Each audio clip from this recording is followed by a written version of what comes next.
शिवो अहं कैवल्योऽहं मात्रोऽहम् अहंकारोऽहं परमानन्दस्वरूपोऽहं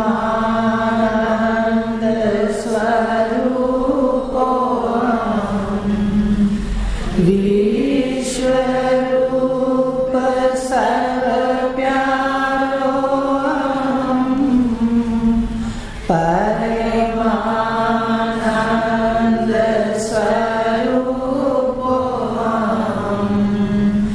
विश्वरूप सर्वव्याप्योऽहं। ये अहम का स्वरूप है। तो इसी में, इसी के ज्ञान के लिए, इसी को जानने के लिए ये सारा विस्तार है। तो आज ब्रह्म प्रकाश का 516 श्लोक लेना है। कल 15 हो गए थे, आज 516 लेना है। गृहस्थी और सन्यासी का भी बताया कि जो देह इंद्रियों में लिप्त होकर के मेरा कह करके व्यवहार में विचरण करता है, इसको मैं मानता है, तो वो गृहस्थी है। ग्रह में स्थित, घर में स्थित गृहस्थी। और जो इसमें रह करके वर्ण धर्म के अनुसार ज्ञान सहित विचरण करता है, वो भले कपड़े ना बदले, भले आश्रम ना बनाए, पर वो सन्यासी है। गृहस्थी भी राजा जनक की तरह सन्यासी है। तो आज आगे लेते हैं। घर परिवार छोड़ के धारे भगवा रंग विशेष। अब ये बात समझाई गई है, क्योंकि इतनी रूढ़ियां हमारे हृदय में हैं, उसको निकालना, मिटाना भी तो पड़ेगा। जो अपने मन की स्लेट पर लिखा हुआ है, उसको गुरुदेव मिटाने के लिए पहले कोशिश करते हैं। खाली स्लेट पर ही लिखा जाता है, लिखी हुई स्लेट पर नहीं लिखा जाता। इसलिए साथ साथ मिटाते भी, क्योंकि आप आगे जाना चाहते हो। बाकी योग तो सारे हैं, भक्ति योग भी है, कर्म योग भी है, ज्ञान योग भी है, संन्यास योग भी है। लेकिन ये जो अपना योग है, चौथे अध्याय में पढ़ा नित्य योग, तो इसको फिर से हमें बार बार देखना है कि हम जहाँ बैठे हैं वो आखिर की सीढ़ी है, बिल्कुल आखिर का है नित्य योग। तो बार बार आपको समझाया जाता है कि उस योग में निवृत्ति करनी पड़ती है। हमें सारी देह इंद्रियों को सुलाना पड़ता है, जो ईश्वर रोज सुलाता है रात को। वो हमारी समाधि ईश्वर की तरफ से रोज लगती है, पर हम जानते नहीं। तो वो जो निवृत्ति करके, हम निवृत्ति हो करके देह इंद्रियों को सुला करके साक्षी पद पे स्थित होते हैं, वो योग ये नहीं है। ये राधा स्वामी का, भगवान कृष्ण का कौन सा योग है? उन्होंने कहा कर्म करते रहो, कर्म करते हुए आप निवृत्त रहो।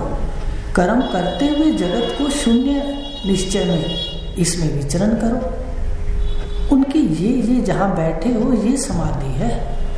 ऐसी स्थिति होगी, कर्म नहीं छूटेगा। उसमें तो कर्म छोड़ना पड़ता है, आपको अंदर हमें बैठना पड़ता है, फिर इनको जबरदस्ती अपनी ताकत से सुलाना पड़ता है। लेकिन ये कैसा नित्य योग है जो भगवान दूसरा कह रहे हैं? नित्य योग है कि आप सारा कार्य व्यवहार भी करते रहोगे और इसमें निवृत्त भी रहोगे। वो निवृत्ति जितनी देर हम करते हैं उतनी देर रहती है। और ये जो ज्ञान की निवृत्ति है, जो गुरुदेव ने अपने को ज्ञान दिया, कृष्ण का ज्ञान जो दिया, ये सदा निवृत्ति है कार्य करते हुए। ये वो योग है, आप इसको ध्यान में रख लो। ऐसी स्थिति होगी आपकी, आपका स्वरूप में योग और इधर से शून्यता कि वास्तव में ये सत्य है नहीं, दृढ़ निश्चय। तो कहा कि ये घर परिवार, अब यहाँ पर आया ना कि जो कपड़े भी धारण करके संन्यास आश्रम है, चौथा आश्रम, 4 आश्रम है, सबसे श्रेष्ठ आश्रम संन्यास को माना गया है क्योंकि वहाँ तप है। आपको बताया था कि एक सन्यासी अपना घर बार छोड़ करके सारे इस विश्व को या पृथ्वी को कह दो या अपने शहर को या लोगों को घर समझता है। देखिए वो एक घर नहीं, वो जो उसको दिया जाए, जैसा दिया जाए भोजन के लिए वो वैसा खाता है। वो संन्यास आश्रम है, उसमें सदकर के ज्ञान होता है। ये आश्रम है। और गृहस्थ में अगर सन्यासी हैं तो राजा जनक की तरह अभी बता दिया आपको कि निवृत्ति ज्ञान से हो जाएगी। वास्तव में ये नित्य निवृत्त है। ये जो जड़ है जिसको हम मैं कहते हैं, मेरा कहते हैं, मेरा कहते ही मृत्यु हो गई, मैं कहते ही मृत्यु हो गई। जो चेतन है वो इसके साथ लगा, मरने लगा, मरा नहीं, मरता सा हो गया। देखिए चेतन इसके साथ मम कहने से, मेरा कहने से जड़ अनुभव करने लगा, खुद को मृत्यु अनुभव करने लगा। पवित्र निर्मल साक्षी होने से, इसको मैं मानने से मलिनता में फंस गया। इस पे बैठते ही राग, द्वेष, ईर्ष्या, स्प्रिया, मन के सारे कीचड़ आ गया। क्योंकि ये कीचड़ में बैठा ना, ये जो देह है, ये हड्डियां, मांस, मज्जा, रक्त, इस कीचड़ में पैर रखा तो फिर मन में सारे गंदगी आ गई। था स्वरूप से निर्मल, साक्षी, असंग, निर्लेप, आनंद अपना स्वरूप है, पर दुख के नीचे, अज्ञान के नीचे दबा दिया उसको। दुखी रहने लगा, मैं दुखी, मैं दुखी। मैं आनंद स्वरूप है। यंत्रों के आते ही, संसार की मान्यताओं के आते ही ये दुखी हो जाता है। बताया था कि मान्यताओं का त्याग ही मोक्ष है। स्वरूप आपका मोक्ष है, आप नित्य मुक्त हो, पर मान्यताओं को त्याग दें जो बाहर से आई हैं, आप ज्यों के त्यों। तो कहा घर परिवार में नहीं रहता, भगवा धारण करता है। वो आश्रम तो है पर साधना वहां भी करनी पड़ेगी। अगर किसी ने साधना नहीं की, सिर्फ कपड़ों में ही बैठ गए, तो वो सन्यासी नहीं है। जिसको मन की कोई इच्छा, आसक्ति नहीं है, वो सन्यासी होता है। राजा जनक भी सन्यासी कहलाते थे। विधेय कहा उनको, तो इतनी ऊंची पदवी मिली गृहस्थ में रह के। जितने ऋषि हुए देखिए, गृहस्थी के अंदर बैठ करके उन्होंने अपना ज्ञान ये धारण किया, लिया। तो कहा घर परिवार छोड़ना आवश्यक नहीं है, ना ही कपड़े बदलना आवश्यक है। एक मकान बदलेंगे तो वहाँ आश्रम चाहिए, आश्रम नहीं है तो किसी कमरे में जाके स्थान लेना पड़ेगा। कपड़ा बदलेंगे तो भगवा फिर भी कपड़ा चाहिए। बदलना तो था केवल मन, केवल बुद्धि। बुद्धि आपकी सारथी है, शरीर की सारथी चलाने वाली बुद्धि है। मन की लगाम आपके हाथ में है तो कार्य बहुत अच्छा रहता है, यात्रा। बुद्धि सारथी है, मन की लगाम हाथ में है, तो बस जीवन बहुत सुंदर है। तो कहने का मतलब कपड़े बदलना वो एक धन्य है आश्रम, पर अगर वहां भी साधना नहीं है तो फिर वो सन्यासी मन का नहीं होता। कपड़ा तो रावण ने भी पहन लिया था सन्यासी का। तो इसलिए कह रहे हैं कि मन को बदलना है, ज्ञान से बदलेगा।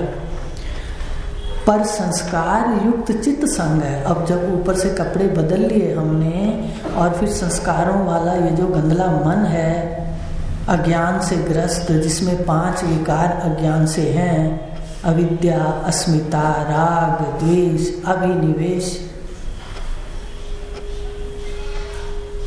तो कैसे संत है। संस्कार युक्त अगर चित्त संग है तो छिछला त्याग है। देख, इस त्याग को क्या कहेंगे?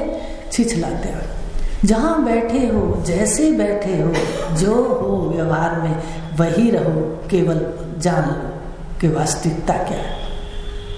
कुछ नहीं प्रयास करना कि हमने घर छोड़ेंगे, हम कोई ऐसा वैसा कार्य करेंगे। तो केवल श्रवण करना है, कानों को और बुद्धि को सेट रखना, मन का निरीक्षण करना है, बस।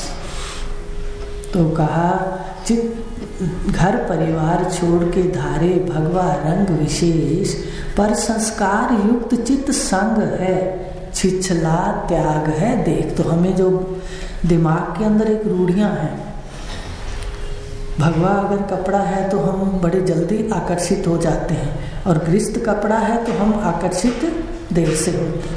पर जो ज्ञानवान होता है वो तो सिर्फ अंदर बैठे को देखता है, वो तो उस ज्ञान को देखता है कि ज्ञान क्या है। क्यों? क्योंकि ये जो ज्ञान है ईश्वर विलक्षण है, उसका वर्णन नहीं किया जा सकता। ईश्वर बहुत विलक्षण है। कई बार मनन करती हूँ सुबह सुबह संध्या के समय, फिर सृष्टि का विलक्षण हो जाता है तो दिमाग घूमने लग जाता है। बीज बैठे हैं, बिल्कुल अलग बैठे हैं, सारी चीजों में असंग असंग असंग देखना आज जाके। तो कहती हूँ परमात्मा भी विलक्षण है, सृष्टि भी विलक्षण है। तो एक आवाज आती है तो ये ज्ञान भी तो विलक्षण है। तो कहते ये गुरुदेव देने वाले भी विलक्षण है। हमें क्या पता था कि सृष्टि में इतना विलक्षणपना छुपा हुआ है। साधारण आदमी तो रो पिट के यहाँ से चला जाता है, लेकिन वही गुरुदेव बता रहे हैं कि इसको, इसकी सुंदर यात्रा करते हुए आसक्ति रहित अपना सुंदर पाठ करो। कर्म करते हुए, कर्म सारा व्यवहार करते हुए आपकी निवृत्ति होगी, बैठ के नहीं। तो ये है कहा वास्तविक त्याग है। अगर चित्त त्याग नहीं है तो फिर छिछला त्याग है। समझ रहे हो? चित्त माने चित्त के अंदर जो अज्ञान है, अज्ञान से सारी बीमारियां हैं। चित्त स्फुरना संसार है। तो चित्त जब स्फुरित होता है, स्फुरित माने जैसे आप कहते हैं ना भाई कोई चीज खड़ी हो जाती है, ऐसे अंदर मन आ जाता है, इसको स्फुरना कहते हैं सादे शब्दों में। चेतन की जो शक्ति है वो स्फुरना है। आप चेतन हो। रामचरितमानस में तो कह दिया चेतन अमल सहज सुख राशि। चेतन हो तो कहा चेतन हो तो चेतन का स्वभाव है स्फुरना, कुछ ना कुछ सामने स्फुरित होगा।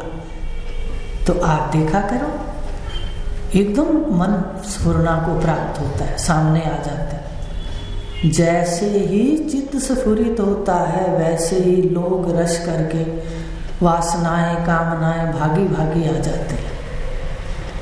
जाती हैं, सारी भाग के अंदर पूरा भर देती हैं।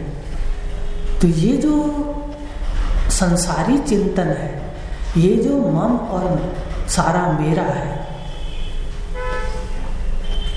इसी को संसार कहा। बाहर संसार नहीं है, संसार हमारे मन की मान्यताओं से जो हमारे मन के अंदर बसा हुआ है और अंदर रह के जीव को जलाता रहता है, सुलगाता रहता है, संसरता रहता है जीव का मन, इसको संसार कहते हैं। बाहर तो जगत है, जगत तो इतना सुख रूप है, ईश्वर का अंश हो। तो देखो आपको बहुत बार बताया, उसने रूप बनाया, रूप इतने बनाए, अगर ये ईश्वर का अंश अपना पाठ ना करे, नाम ना रखे तो व्यवहार नहीं हो सकता। आज जाके ये भी मनन करना,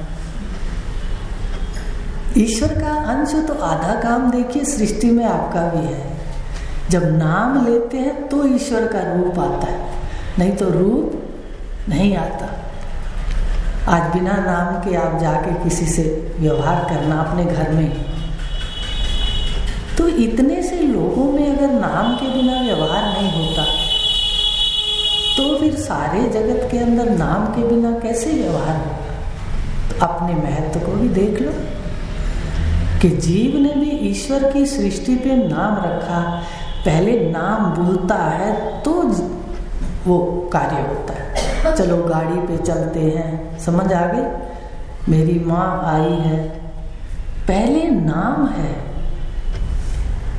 तो व्यवहार है पूरा होता है, नहीं तो ईश्वर भले रूप रचता रहे व्यवहार नहीं कर सकते। देखिए विलक्षण सृष्टि है, ध्यान से देखिए। तुम अजर हो, अमर हो, चेतन हो, साक्षी हो। जो दिख रहा है वो मिथ्या है। बड़ी बातें संध्या में सुबह कई बार दिखती है कि एक चींटी 10 घंटे में इतना सुंदर जीवन जी लेती है, उसको वो 100 साल लगते हैं। तो मन से उत्तर आया कि कैसे लगते हैं उसको 100 साल। कहते देखो, आप अब एक रोज दिन बिताते हो, आपके 100 साल आपको 100 साल लंबे लगते हैं, तो ब्रह्मा जी का 100 साल का एक ही दिन है। तो कहा कि बड़ी विलक्षण सृष्टि है, ऐसी बुद्धि है जो जहां बैठा है उसको वहीं सब कुछ लगता है कि इस आयु में वो सारा कुछ भोग लेता है। वो 10 घंटे में, 5 घंटे में या एक दिन में जो उसकी आयु है उसमें वो दादी भी बन जाती है, दादा भी बन जाता है, संतान भी हो जाती है, घर बार भी हो जाता है। देखिए है ना विलक्षण। तो सृष्टि में आनंद लो, सुंदर यात्रा करो, ज्ञान सहित यात्रा, आसक्ति रहित यात्रा। तो उसके लिए ज्ञान जरूरी है। आसक्ति छूटना कोई आसान नहीं है। ये तो ऋषियों की, गुरु की आज्ञा से बोलते हैं, नहीं तो कह नहीं सकता कोई कि आसक्ति नहीं आती। तो कहने का मतलब चित्त में स्फुरित, जब तक चित्त है तो संसार है, और सुषुप्ति में चित्त नहीं है तो आपके पास कोई संसार भी नहीं है। तो चित्त स्फुरना ही संसार है। तत्व ज्ञान से होवे नाश। इस स्फुरना का जो संसार है, संसार की स्फुरना का नाश किससे होगा? तत्व ज्ञान से। देखो अवतार आते हैं, आपने सुना होगा, नाश होगा। बात आ गई ना कि स्फुरना से, तत्व ज्ञान से नाश होगा। तो तत्व ज्ञान में भी अवतार अवतरित होते हैं अपने अंदर, ऐसे तत्व ज्ञान से नाश नहीं होता। ये तो कामिल गुरु पूरी की पूरी वस्तु देते हैं और वृत्ति आरूढ़ चेतन को विशेष कर देते हैं। तब जाकर के वो जो अवतार होता है वृत्ति आरूढ़ चेतन, जो उनके शब्द का, उससे फिर इसको मुक्ति मिलती है, उसका इसका अज्ञान कटता है, इस ब्रह्म स्वरूप में निष्ठा होती है। तो इसलिए ये तत्व ज्ञान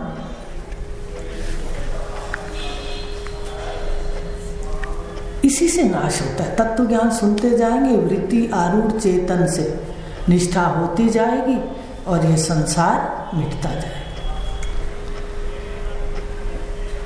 चित्त त्याग ही सर्व त्याग है, इसे कहें वास्तविक त्याग। कपड़े बदल लिए, कपड़े त्याग दिए, घर त्याग दिया, भोजन खाना त्याग दिया। ये भी सुनते हैं कि अग्नि का पका हुआ नहीं खाएंगे, लेकिन विचार का विषय है कि भाई अग्नि जो बाहर सूर्य की अग्नि है वो भी तो अग्नि है, फल खाएंगे तो भी अग्नि से पका है, भोजन खाएंगे तो भी अग्नि से। एक तप तो है, लेकिन इतना सत्य नहीं है, आगे कुछ और है।